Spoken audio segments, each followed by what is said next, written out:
फिर एक बार आज की शाम की सभा में आप सबका स्वागत है। आइए, समय हो गया है, आज की आराधना को हम शुरू करेंगे। अपनी आंखों को बंद करेंगे। आइए एक प्रार्थना के साथ सभा को शुरू करते हैं। अपनी आंखों को बंद करेंगे। Hallelujah, hallelujah, hallelujah, hallelujah, hallelujah Lord Jesus. धन्यवाद, धन्यवाद, धन्यवाद, धन्यवाद देते हैं प्रभु आज की सुंदर शाम के लिए, इस अनुग्रह के लिए प्रभु, इस मौके के लिए प्रभु, कि आपने हमें आज के शाम की आराधना में शामिल होने का अवसर दिया प्रभु। कई लोगों ने बीते दिनों में प्रभु अपनी जीवन यात्रा को समाप्त किया, परंतु आपने हमें जीवितों के जमीन पर खड़ा रखकर प्रभु आपने हमें अपनी आराधना में, आपकी गीतों के गाने में, वाद्यों के बजाने में, वचन के सुनने सुनाने में, इन सारी बातों में भाग लेने का और अवसर लेने का मौका दिया प्रभु। हम आपको धन्यवाद देते हैं प्रभु। प्रार्थना करते हैं आज के गीतों का गाना, वाद्यों का बजाना और वचन का सुनना सुनाना, इन सारी बातों से प्रभु आपको मान, महिमा, आदर, गौरव मिले प्रभु। परंतु सुनने वालों को चंगाई मिले, छुटकारा मिले, आशीष मिले प्रभु। वह आपके दर्शन को प्राप्त करे प्रभु। कई लोग हैं जो इस आराधना में जुड़ना चाहते हैं, परंतु किसी कारण से वे यदि जुड़ नहीं पा रहे हैं प्रभु, आपसे प्रार्थना करते हैं उनकी हर जरूरत को अपने दया के भंडार से पूरा कीजिए प्रभु। उनके साधन की ज़रूरत हो या इंटरनेट की ज़रूरत हो प्रभु, आप ही प्रभु उन सारी ज़रूरत को पूरा करके अपने लोगों की अगुवाई कीजिए। जैसे अब तक आपने हमको संभाला है प्रभु, ऐसे आगे भी प्रभु आपकी दया अनुग्रह हम सब पर बना रहे। अब प्रार्थना हमारे उद्धार करता प्रभु यीशु मसीह नासरी के नाम से मांगते हैं, आमीन, आमीन, amen. Hallelujah.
Yes, praise the Lord. आइए आज की आराधना में हम प्रवेश करेंगे इस गीत के साथ में। I am sharing this song and Vienna will lead us in this with this song. Okay Vienna, you can start. Praise the Lord सभी को। हम यीशु मसीह के नाम को धन्यवाद देती हूँ कि एक और बार उनकी आराधना करने का इस जगह पर आप सभी के बीच में मौका दिया, और हम इस गीत को गाकर प्रभु यीशु की महिमा करें।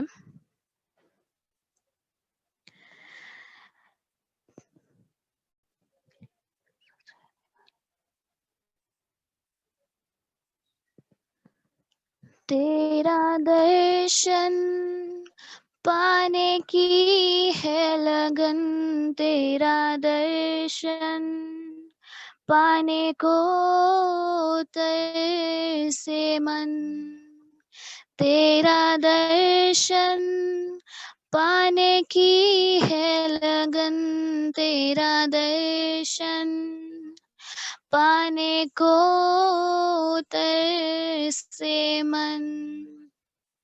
मेरे लिए मेरी सजा सहने वाले, हे नाथ यीशु प्रियतम मेरे, मेरे लिए मेरी सजा सहने वाले, हे नाथ यीशु प्रियतम मेरे।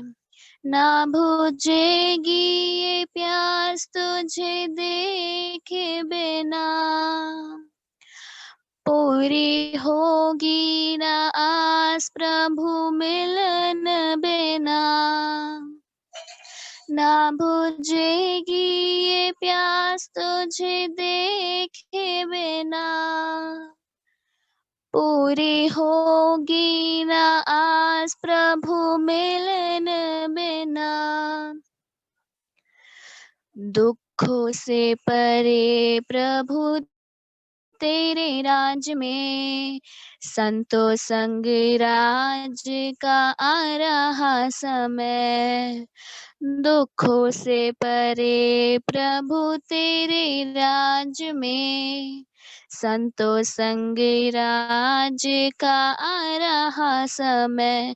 तेरा दर्शन पाने की है लगन, तेरा दर्शन पाने को तरसे मन। तेरा दर्शन पाने की है लगन, तेरा दर्शन पाने को तरसे मन। मेरे लिए मेरी सजा सहने वाले, हे नाथ यीशु प्रियतम मेरे। मेरे लिए मेरी सजा सहने वाले, है नाथ यीशु प्रियतम मेरे। है निशाने की ओर मेरी ये दौड़, इस दुनिया के लाभ का मुझे नहीं मोह। है निशाने की ओर मेरी ये दौड़, इस दुनिया के लाभ का मुझे नहीं मोह। तेरी बाहों में रहूं मैं सदा, तेरी आराधना करूं सर्वदा। तेरे बाहों में रहूं मैं सदा, तेरी आराधना करूं सर्वदा। तेरा दर्शन पाने की है लगन, तेरा दर्शन पाने को तरसे मन। तेरा दर्शन पाने की है लगन, तेरा दर्शन पाने को तरसे मन। मेरे लिए मेरी सजा सहने वाले, है नाथ यीशु प्रियतम मेरे। मेरे लिए मेरी सजा सहने वाले, है नाथ यीशु प्रियतम मेरे। है नाथ यीशु प्रियतम मेरे, है नाथ यीशु प्रियतम मेरे। Amen. Praise the Lord. Praise the Lord, hallelujah. खूबसूरत, बहुत ही अच्छा गीत था। सो आइए, जब इस गीत के बोल के साथ हम खो से गए होंगे, तो आइए आज के संदेश की ओर आगे बढ़ने से पहले एक प्रार्थना के साथ आज के संदेश में आगे बढ़ेंगे। सो आई बिलीव आज जेनिफर का प्रेयर है।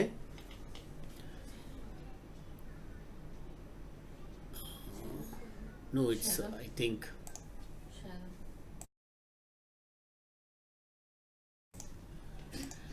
ये Sharon will lead us in prayer. Sharon. Praise the Lord, Mama. Praise the Lord. Hallelujah. Hallelujah, hallelujah, hallelujah, hallelujah. यीशु आपको धन्यवाद करने के लिए मौका दिया धन्यवाद यीशु। यीशु अपने बारिक Hallelujah. यीशु के रूम में कुछ भी प्रॉब्लम, नेट का प्रॉब्लम नहीं होने का जैसा ऐसा कृपया करो यीशु। आप ही हमारे सहायता मदद करना यीशु। यीशु मैं मांगती हूँ यीशु, यीशु ये जूम अच्छे से चलने का जैसा ऐसा कृपया करो यीशु। और लोग देखने का जैसा ऐसा कृपया करो यीशु। यीशु ये जूम और यूट्यूब में कोई भी देख रहे यीशु, आप ही वो लोग को भी अच्छे से रखो, तंदुरुस्त रखो यीशु। आप ही हम लोग को भी अच्छे से अच्छे तंदुरुस्त रखो यीशु। यीशु जोड़ी से प्रार्थना आपके मीठे नाम से मांगते हैं यीशु, amen. Amen, hallelujah, praise the Lord, hallelujah. So आइए फिर एक बार, आज पास्टर राज मसीह जी हमारे साथ में जुड़ चुके हैं, सो हम उनका स्वागत करते हैं। पास्टर राज मसीह जी, आप अपने संदेश को शुरू कर सकते हैं। प्रभु का धन्यवाद। Praise the Lord, hallelujah, praise the Lord. तारा प्रभु को मिले, और आज एक नया टॉपिक है मेरे पास। आज से हम शुरू करेंगे उसको, और धीरे धीरे हर एपिसोड में हम आगे बढ़ेंगे। और इसका नाम है, टॉपिक का जो मेरा विषय है वह है कलीसिया। तो आप कॉपी पेंसिल लेकर बैठिए और सीखिए इन बातों को कि कलीसिया के विषय में जो भी गहराई है, जो भी इसमें बातें हैं, वो हम सीखेंगे आज से। मैं ये तो नहीं कहता कि मैं बहुत कुछ आपको सिखा दूंगा, लेकिन जितना मुझे आता है वो मैं आपके सामने रखूंगा। हालेलुया, जितनी मैंने तैयारी की है। इससे पहले कि हम वचन में चलें, एक दुख की खबर है हमारे लिए। ये मेरे प्रिय दोस्त पास्टर नरेंद्र जिज, परसों उनकी डेथ हो गई अचानक, और वो हमारे लिए बहुत बड़ी क्षति है। मेरे परिवार की ओर से, मिनिस्ट्री की ओर से मैं उनको श्रद्धांजलि देता हूँ, और हमारी विनती है कि परमेश्वर उनके परिवार को शांति दे, और जो जगह खाली हुई है उसे परमेश्वर पवित्र आत्मा से परिपूर्ण करे, और उनकी सेवकाई को उनके बेटे आगे बढ़ाने वाले बन सके। ऐसा ना हो कि उनके जाने के बाद सेवकाई स्टॉप हो जाए। तो ये हमारी प्रार्थना है कि परमेश्वर हमारी इस प्रार्थना को सुने, और उनके परिवार में, जैसे कि हर साल बाइबल क्लासेस लगाई जाती हैं, वहां पर फिर से बिना रुके वो काम होता रहे, और परमेश्वर के भक्त लोग वहां पर सिखाएं, और लोग सीख कर वहां से जाएं और अपनी मिनिस्ट्री को करें। हालेलुया। तो आइए आज के इस वचन को मैं शुरू करना चाहता हूं। आज का जो टॉपिक है वो है कलीसिया, और कलीसिया के विषय में हम देखेंगे आज से। और जब भी मुझे समय मिलेगा भाई की ओर से, मैं उपस्थित होऊंगा यहाँ पर, और मैं 100% देने का कोशिश करूंगा, जितना भी मेरे पास है।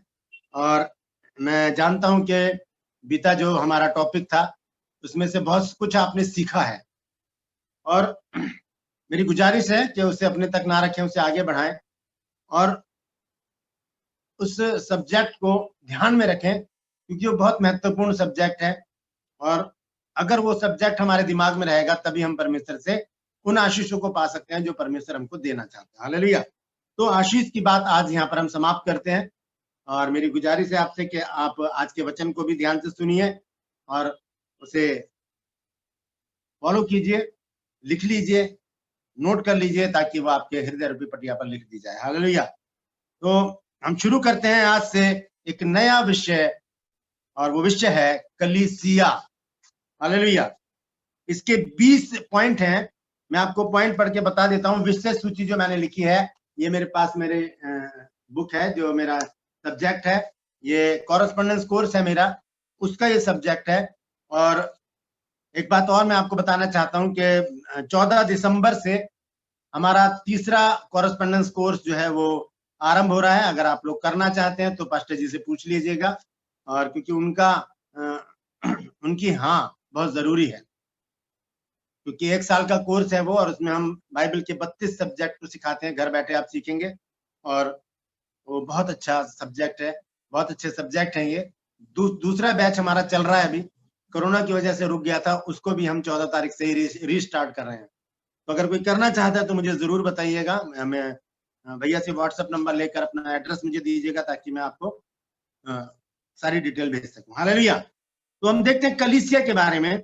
बहुत सारे सब्जेक्ट हैं हमारे पास जो हम सिखाना चाहते हैं, और कलीसिया जो है वो बहुत महत्वपूर्ण सब्जेक्ट है, क्योंकि हम में से हर एक जन कलीसिया का सदस्य है। हालेलुया। हम में से हर एक जन कलीसिया का सदस्य है। और ये बात हमारे लिए बहुत जरूरी है जानना कि कलीसिया क्या है, कलीसिया को किसने बनाया, कलीसिया कहाँ से आई, कलीसिया का महत्व क्या है, कलीसिया के काम क्या है, कलीसिया क्यों है। ये सारे सवाल हमारे दिमाग में आते हैं। तो इन सवालों के जवाब हम ढूंढेंगे और उनके जवाब को हम लिख भी लेंगे कॉपी में, और धीरे धीरे धीरे हम आगे बढ़ेंगे। तो मसीही कलीसिया नया नियम की संस्था है। देखिए, जो कलीसिया जो शब्द है वो सिर्फ नए नियम में पाया जाता है।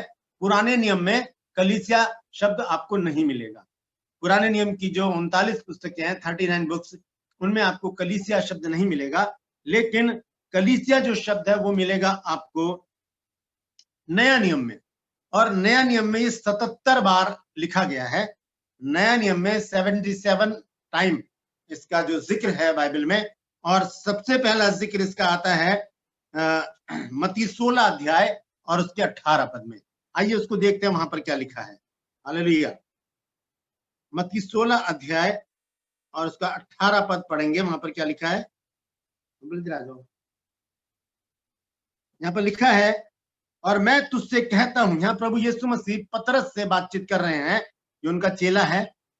18 पद है, और मैं तुझसे कहता हूं कि तू पतरस है, और मैं इस पत्थर पर अपनी कलीसिया बनाऊंगा, और अधोलोक के फाटक उस पर प्रबल ना होंगे। हालेलुया।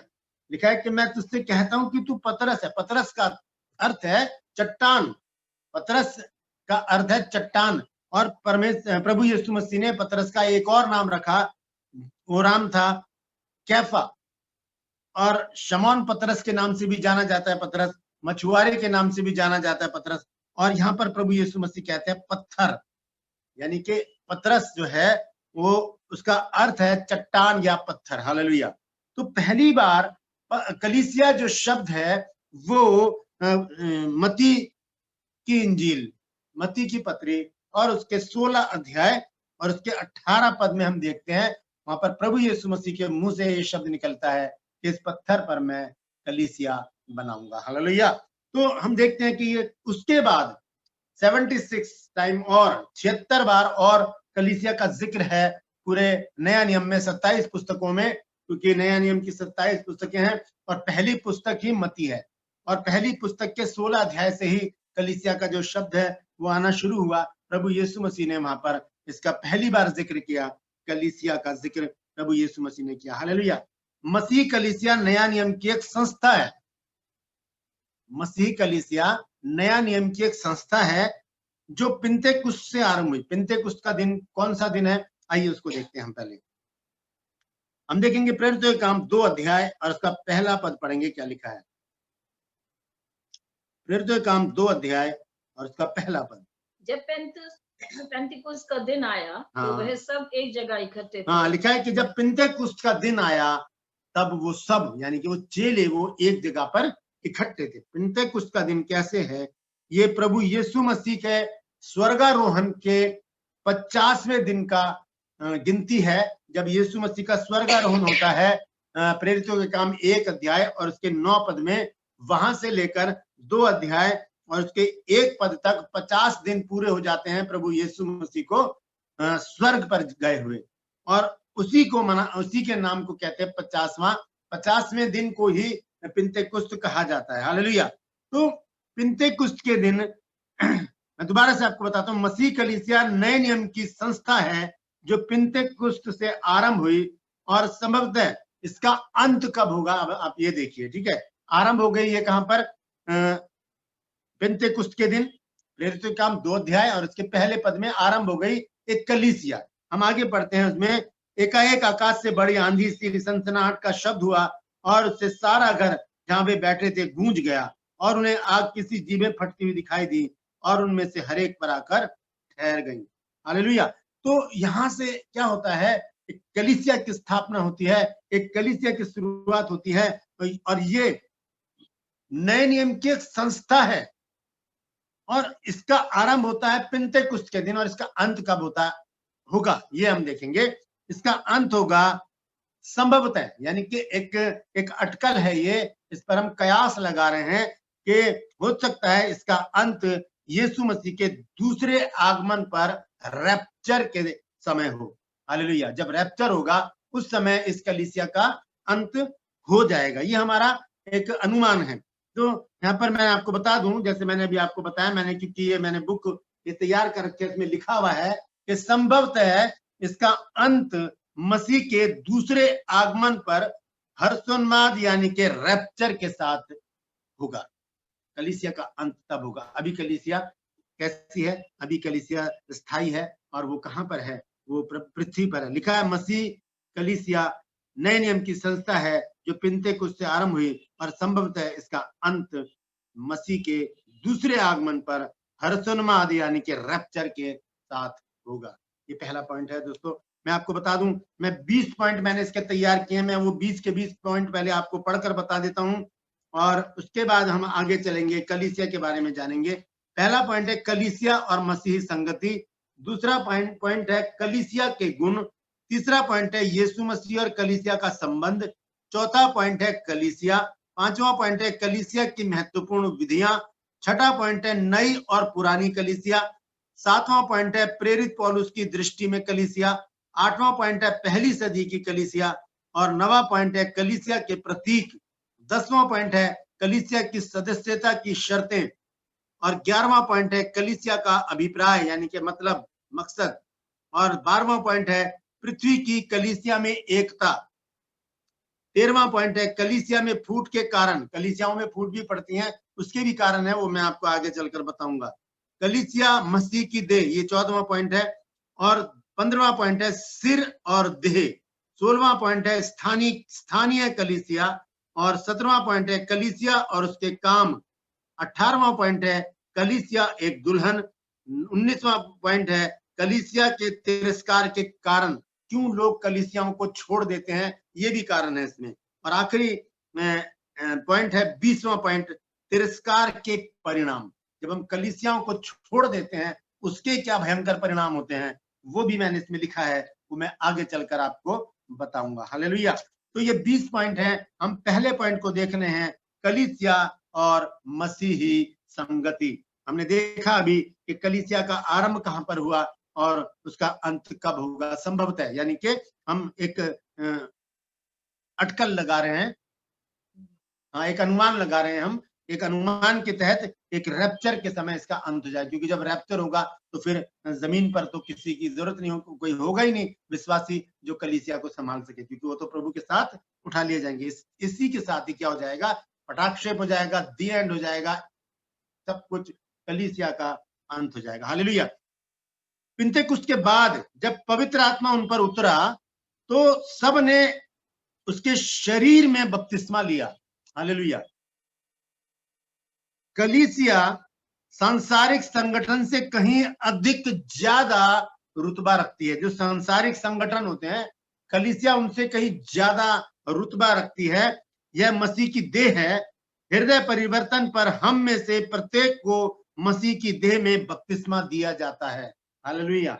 जब हमारा हृदय परिवर्तन हो जाता है, कल एक पेज है फेसबुक पर, यीशु चंगाई सभा, उस पर मैं क्लास लेता हूं हर शुक्रवार को। तो फ्राइडे को मैं बता रहा था उनको कि किस तरह से, सॉरी मैं गलत बोल गया, कि हर संडे को 9:30 बजे मैं बपतिस्मे की क्लास लेता हूं। कुछ लोग हैं जो बपतिस्मे के लिए तैयार हैं, तो मैं बपतिस्मे के बारे में उनको बता रहा था। तो बपतिस्मे के बारे में इब्रानियों की पत्री में लिखा है 6 अध्याय, वहां पर प्रभु यीशु मसीह की 6 बुनियादी शिक्षा है। उसमें एक शिक्षा है बपतिस्मा। और यहाँ पर मैं आपको बता रहा हूं, सांसारिक संगठन से कहीं अधिक रुतबा रखती है ये कलीसिया। ये मसीह की देह है, यीशु मसीह की देह है कलीसिया। और हृदय परिवर्तन पर हम में से हर एक को मसीह की देह में बपतिस्मा मिलता है या दिया जाता है या हम लेते हैं। हम देखेंगे कलीसिया का अर्थ क्या है, क्योंकि कलीसिया जो शब्द है ये यूनानी शब्द है और ये नया नियम जो है वो पूरा का पूरा यूनानी भाषा में लिखा गया है, और जो पुराना नियम है वो इब्रानी भाषा में लिखा गया है। लेकिन कुछ पद हैं, कुछ आयतें हैं जो आरामी या कसदी भाषा में लिखी गई हैं, वो डैनियल नबी की पुस्तक और एजरा नबी की पुस्तक में है। वो कुछ वचन है जो कसदी भाषा में लिखे गए हैं, या उसको हम आरामी भाषा भी कह सकते हैं। तो ये 3 भाषाओं में बाइबल लिखी गई है। इब्रानी भाषा में लिखी गई है पुराना नियम, और यूनानी भाषा में लिखा गया है नया नियम। तो ये इब्रानी नहीं, ये यूनानी शब्द है कलीसिया, जैसे बपतिस्मा भी एक यूनानी शब्द है। तो यहाँ पर हम देखते हैं कलीसिया का अर्थ क्या है। तो आप नोट कर लीजिएगा, मैं आपको बताता चला जा रहा हूं। कलीसिया को इंग्लिश में चर्च कहा जाता है, और चर्च शब्द विचारों में आते ही एक भव्य और सुंदर भवन का चित्र हमारे विचारों में घूमने लगता है। ध्यान से सुनिएगा, बहुत महत्वपूर्ण बात बता रहा हूं। हम जब ये सोचते हैं कि कलीसिया, चर्च जब हमारे दिमाग में आता है, कलीसिया नहीं, कलीसिया को बहुत कम लोग यूज करते हैं, इस शब्द को बहुत कम लोग यूज करते हैं। जो परमेश्वर के दास दासियां हैं वही इनको ज्यादा यूज करते हैं, लेकिन कलीसिया के जो सदस्य हैं वो चर्च का नाम यूज करते हैं। तो चर्च जैसे ही दिमाग में आता है हमारे, तो एक तरह से एक हमारा साइकोलॉजिकल ये इफेक्ट है कि हमारे दिमाग में तुरंत एक बहुत बड़ी बिल्डिंग आएगी, और उस पर क्या है, एक क्रॉस लटकी हुई है, और बहुत अच्छी सजावट है, आगे बाग है, कुर्सियां लगी हैं, और अंदर बहुत बड़ा हॉल है, वहां पर मेज कुर्सियां लगी है, वहां पर उसको चर्च मानते हैं लोग। हालेलुया। लेकिन बाइबल इस विषय में क्या कहती है, हम इसको देखेंगे। जबकि कलीसिया या चर्च किसी भव्य भवन, बिल्डिंग या कमरे को नहीं कहा जाता। हालेलुया, नहीं कहा जाता। ध्यान से सुनिए, जबकि कलीसिया या चर्च किसी भव्य भवन, भवन समझ लीजिए आप, बिल्डिंग या कमरे को नहीं कहा जाता। कलीसिया इस चीज को नहीं कहा जाता। मैं आपको बताता हूं कि जो बहुत से चर्च हैं, बहुत सी कलीसियाएं हैं जो रूम में रखते हैं, कमरा होता है एक, और उस हॉल में कलीसिया या चर्च लगाया जाता है, वहां पर लोग इकट्ठे होते हैं।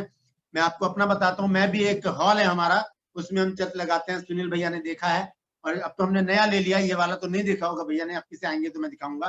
तो वहां पर कुछ लोग क्या होते हैं, वहां पर आने से सकपका जाते हैं कि यार ये तो घर में चर्च लग रहा है, जबकि घर की कलीसिया का जिक्र तो संत पौलुस ने भी किया है ना। हम देखेंगे रोमियो 16 अध्याय।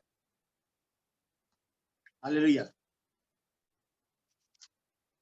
रोमियो 16 अध्याय में देखेंगे हम, मैं आपको पढ़कर बताता हूं।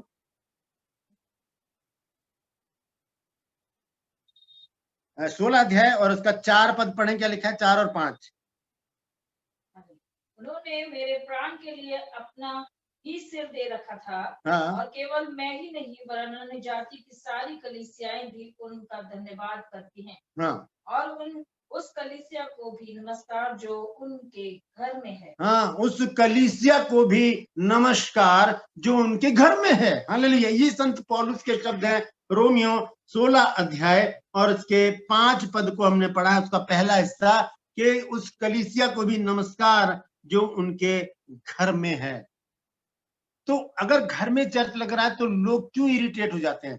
होता क्या है, सोचते हैं कि उनके दिमाग में मतलब एक भवन बैठा हुआ है कि बस एक चर्च आ गया तो एक बहुत बड़ी बिल्डिंग होगी, उसके ऊपर एक क्रॉस लगी हुई होगी, और वही चर्च है। बस नहीं, चर्च या कलीसिया किसी बिल्डिंग को नहीं कहा जाता।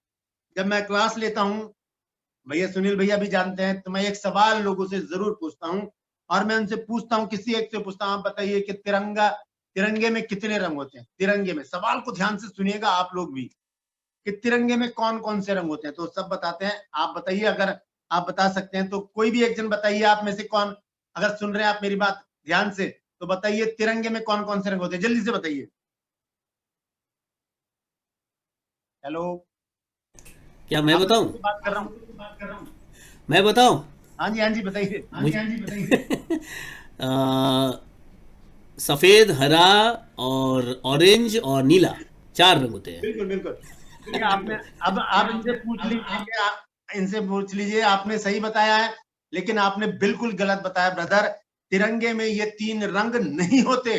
क्योंकि बचपन से हमारे दिमाग में हमारे देश का एक झंडा घुसा हुआ है। इसीलिए तिरंगा शब्द आते ही हमारे दिमाग में 3 रंग आते हैं, हरा, सफेद और ऑरेंज। ये रंग नहीं है। मेरा सवाल दोबारा से रिपीट करता हूं कि तिरंगे में कौन से रंग होते हैं। मैंने ये नहीं पूछा कि भारत के राष्ट्रीय ध्वज में कौन से रंग होते हैं, मैंने पूछा है कि तिरंगे में कौन से रंग होते हैं। तो तिरंगे में काला, पीला, नीला, ये 3 रंग हो सकते हैं।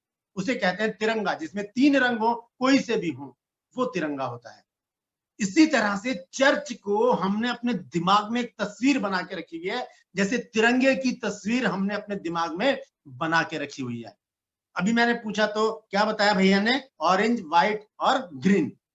मैंने तो सवाल ही कुछ और पूछा था, लेकिन हमारे दिमाग में तो बचपन से है ना, पैदा होते ही हम हिंदुस्तान में पैदा हुए हैं और हमारा राष्ट्रीय ध्वज क्या है, तिरंगा है। और तिरंगा झंडा जब हम कहते हैं तब वो 3 रंग आते हैं, ऑरेंज, सफेद और हरा। लेकिन तिरंगा अलग चीज हो जाती है। तिरंगा का अर्थ होता है 3 रंग वाला कोई भी चीज, उसमें सफेद, हरा, नीला, काला, पीला, सफेद, इस तरह से कोई से भी 3 रंग वो तिरंगा होते हैं। इसी तरह से चर्च की एक तस्वीर लोगों ने अपने दिमाग में बना रखी है कि एक बहुत बड़ी बिल्डिंग है, उसके ऊपर क्रॉस लगी हुई है और ऐसे उसका जो शेप है ऊपर, और वहां पर गुंबद लगे हुए हैं और बहुत सारी क्रॉस लगी हुई है, वही चर्च है। लेकिन ऐसा नहीं है, ये चर्च नहीं है। हमने पढ़ा है, संत पौलुस ने कहा कि घर की कलीसिया को भी नमस्कार। जो घरों में चर्च लगते हैं, वो चर्च नहीं है क्या? वहां पर प्रभु नहीं आएगा? यीशु मसीह ने कहा, मेरे नाम पर 2 या 3 जहां इकट्ठे होंगे, मैं उनके बीच में होता हूं। ये नहीं कहा कि मेरे नाम पर 2 जन अगर किसी बड़ी बिल्डिंग में या चर्च में जिसके ऊपर क्रॉस लगी हुई हो, वहां पर इकट्ठे हो जाए आकर, तो मैं वहां पर होऊंगा। ऐसा प्रभु यीशु मसीह ने नहीं कहा। प्रभु यीशु मसीह ने कहा कि मेरे नाम पर 2 या 3 जहां इकट्ठे होते हैं, मैं उनके बीच में उपस्थित होता हूं। आइए देखते हैं उस वचन को, मत्ती 18 अध्याय और उसका 20 पद देखें क्या लिखा है। क्योंकि जहां 2 या 3 मेरे नाम पर इकट्ठे होते हैं, वहां मैं उनके बीच में होता हूं। अब बताइए कहां पर लिखा है चर्च, कहां पे लिखा है कलीसिया? हालेलुया, कहीं नहीं लिखा। तो हम इस बात को अपने दिमाग में से आज निकाल दें कि बहुत बड़ी बिल्डिंग ही चर्च होती है, बहुत बड़ा घर ही जहां पर क्रॉस लगी हो दरवाजे के ऊपर बड़ी सी, वही चर्च होता है। ऐसा नहीं है। कलीसिया को इंग्लिश में चर्च कहा जाता है। चर्च शब्द विचारों में आते ही एक भव्य और सुंदर भवन का चित्र विचारों में घूमने लगता है, जबकि कलीसिया या चर्च किसी भव्य भवन, बिल्डिंग या कमरे को नहीं कहा जाता। इसका अर्थ ही अलग है। हालेलुया, इसका अर्थ ही अलग है। इसका अर्थ क्या है? आइए अब हम इसको देखते हैं। शब्द कलीसिया यूनानी शब्द एकलीसिया में से लिया गया है। ये यूनानी शब्द है एकलीसिया, इसमें से लिया गया है, इसमें से निकाला गया है, जिसका अर्थ है बुलाकर अलग किए गए लोग। क्या अर्थ है इसका? बुलाकर अलग किए गए लोग, या मसीह में बुलाया जाना, या मसीह में अलग किया जाना। ये है कलीसिया का अर्थ। ये कोई बिल्डिंग की बात नहीं हो रही है यहाँ पर। ये कलीसिया के वो लोग हैं जो इकट्ठा हो जाते हैं, तब वहां पर क्या हो जाता है? परमेश्वर का काम होना शुरू हो जाता है। हम देखते हैं प्रेरितों के काम 2 अध्याय। हालेलुया।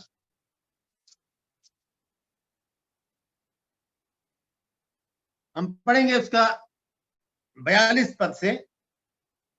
पढ़े क्या लिखा है? पढ़े। और वे प्रेरितों से शिक्षा पाने और संगति रखने में और रोटी तोड़ने में और प्रार्थना करने में लौलीन रहे। और सब लोगों पर भय छा गया और बहुत से अद्भुत काम और चिन्ह प्रेरितों के द्वारा प्रकट होते थे। और वे सब विश्वास करने वाले इकट्ठे रहते थे और उनकी सब वस्तुएं साझी की थी। और वे अपनी अपनी संपत्ति और सामान बेच कर जैसे जिसकी आवश्यकता होती थी बांट दिया करते थे। और वे प्रतिदिन एक मन होकर मंदिर में इकट्ठे होते थे और घर घर रोटी तोड़ते हुए आनंद और मन की सिधाई से भोजन किया करते थे। हालेलुया। और परमेश्वर की स्तुति करते थे और सब लोग उनसे प्रसन्न थे, और जो उद्धार पाते उनको प्रभु प्रति दिन उनमें मिला देता था। हाँ, यहाँ पर घर घर जाकर ये लोग मेहनत करते थे और जो लोग विश्वास में आ जाते थे परमेश्वर उनको उनके साथ मिला देता था। हालेलुया। तो ये एक तरीका है, एक कलीसिया का काम क्या बताया गया है यहाँ? शिक्षा देना, संगति रखना, रोटी तोड़ना यानी कि प्रभु भोज, और प्रार्थना। ये 4 काम कलीसिया के बताए गए। मैं आगे चलकर आपको फिर से विस्तार से बताऊंगा, ये थोड़ा सा मेरे दिमाग में आ गया था इसलिए मैंने पढ़वा दिया, यहाँ लिखा नहीं है। तो कलीसिया का अर्थ है, यूनानी शब्द है ये कलीसिया, उसमें से निकाला गया है और इसका अर्थ है बुलाकर अलग किए गए लोग, बुलाकर अलग किए गए लोग, जिन्हें कहते हैं चुने हुए लोग। हम देखते हैं मत्ती की इंजील में, मत्ती की पत्री में, जब यीशु मसीह ने कहा 21 अध्याय में, हालेलुया,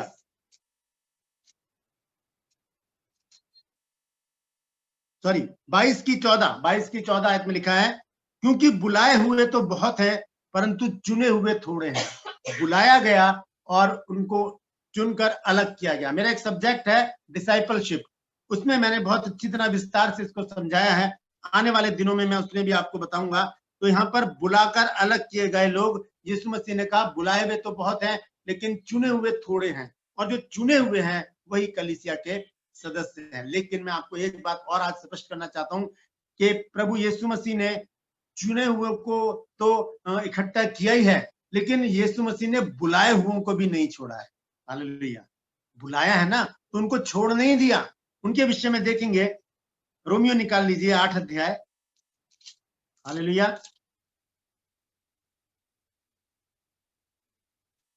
पढ़े 28 आयत, क्या लिखा है? बहुत फेमस वचन है ये, पढ़िए क्या लिखा है वहां पर, रोमियो 8 की 28।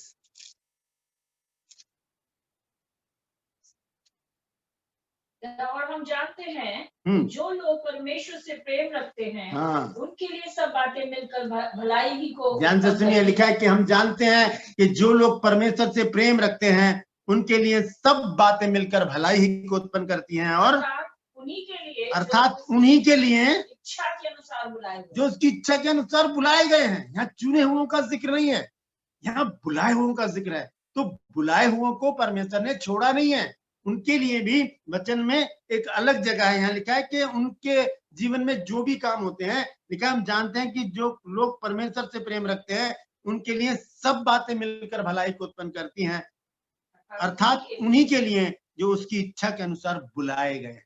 यीशु मसीह ने क्या कहा? बुलाए हुए तो बहुत है लेकिन चुने हुए थोड़े हैं। हम जब देखते हैं कि जब जॉब के लिए हम कोई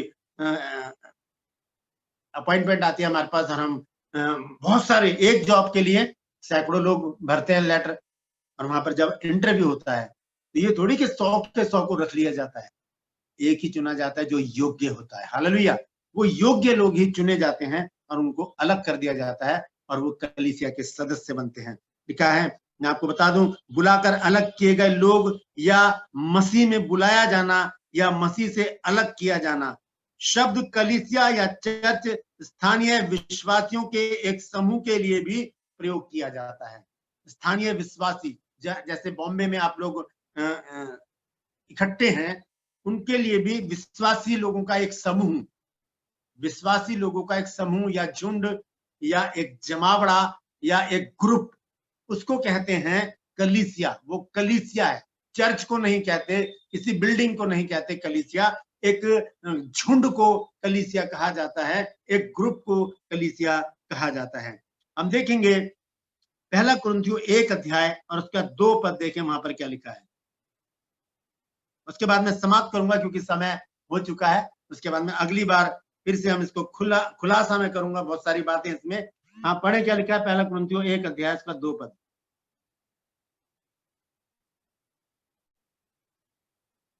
परमेश्वर की उस कलीसिया के नाम जो कुरिन्थिस में है, अर्थात उनके नाम जो मसीह यीशु में पवित्र किए गए हैं। ध्यान से सुनिए, कलीसिया का जिक्र हो रहा है यहाँ पे।